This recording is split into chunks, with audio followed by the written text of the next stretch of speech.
Okay, I'd like to welcome all of you to the inaugural burn of the Lake County Prescribed Burn Association. It's a relatively new organization that Mike Jones spearheaded. He's in Mendocino County. He's involved with Mendocino PBA. And essentially, a prescribed burning association is an association of homeowners, indigenous people, with the help of fire departments. We have very experienced people, and we have inexperienced people who want to learn. And the whole point of having a PBA is to make Cobb safer, make Cobb wildfire safer. And so we think of ourselves as a learning organization. I like to think, and particularly for Peter and Joe Solgat, that we're here to learn, learning by burning. We're here to build community, make friends. We're here to burn and to accomplish our objectives. And so really there are threefold objectives. And because the PBA is sort of a moving parade, we're going to have people moving through it for years. People will learn by doing. And my family bought our property from Grant Jordan's parents. Grant Jordan is 75. He's an extremely active burner. So we got people ranging from, the very experienced to the brand new. And we've been burning since 1939 when my grandmother bought the property. And unfortunately, what we had done was insufficient. In fact, in '62, we lost our house in the Widow Creek fire. And looking back, it was utterly indefensible. It was a wooden house with a wood shake roof set in a brush patch. There was no way anything was going to save that. My dad rebuilt in 1962 with state-of-the-art asphalt shingles, but with cedar siding. By the time of and I was very conscious of defensible space, but looking at the pictures now of our property before the Valley Fire, there was no way that could be saved. So we are taking absolutely no steps, avoiding no steps to make our place defensible. We rebuilt in hardy plank with a concrete roof with fire retardant double paned windows. And last year I did 350 fires on our property. The year before, 230 fires. And I think probably sometime this spring I will accomplish my 35th, 100th fire since 1966. When I was 10 years old, my dad, I asked him if I could carry a book of matches around our place. And he said, sure, you're part of the solution to this ongoing situation. So anyway, we want to just welcome all of you, have a fun burn, and we'll be teaching as we go. I have taught Peter and Joe LCES, which stands for... Oh yeah. Look so out. L means Look out. and C means communication. Communication, and then CS. ES, escape routes, and safety zones. Safety zones. So we've gone over what the safety zones are, what the escape routes are. We've talked about having your head on a swivel, which means what?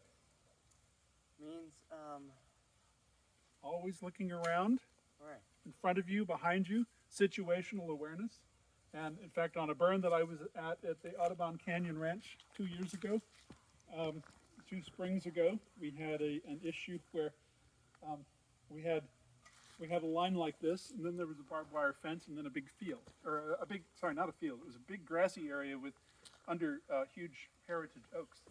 And the fire slopped across the containment line, the control line, and nearly got into the grass, which would have meant that lots of engines would have come out from the Santa Rosa area. Fortunately, they contained it at the control line. So, that's what head on a swivel is. Just always know what's going on, always know where you are, where the fire is, where the wind is coming from. And, like today, we're really lucky because the fuel is damp. You can see how you don't have to go very far down before you get really, you get damp soil. And there's no wind. If there were an erratic wind, which I'm sure Gene can testify you have up Sometimes, here. yeah, for sure. Have, in late spring, my burns are very adventuresome because I use, in fact, let me show you. My nozzle, which is a $20 nozzle from Home Depot, has various settings, and one of my favorites is this vertical screen setting where you can you can simply create a wet line vertically, so that if I didn't want to burn this whole thing in one piece, I would spray a couple of vertical stripes. Now, of course, that means that it's going to be difficult to burn later. So, with Gene's situation, I'm sure we're aware this is going to be a multi-day thing over the next few months. We're not going to accomplish everything today. So, is there anything else anybody wants to say? Anybody from the fire department? Did I leave anything out? Oh no, we're happy to be here. I think it's awesome that you guys are so proactive, and it sounds like you guys are taking all the right steps. So thanks for inviting us out. I talked to Duncan last night, and he said we're kind of just here to hang out, and if you guys need us for anything, let us know.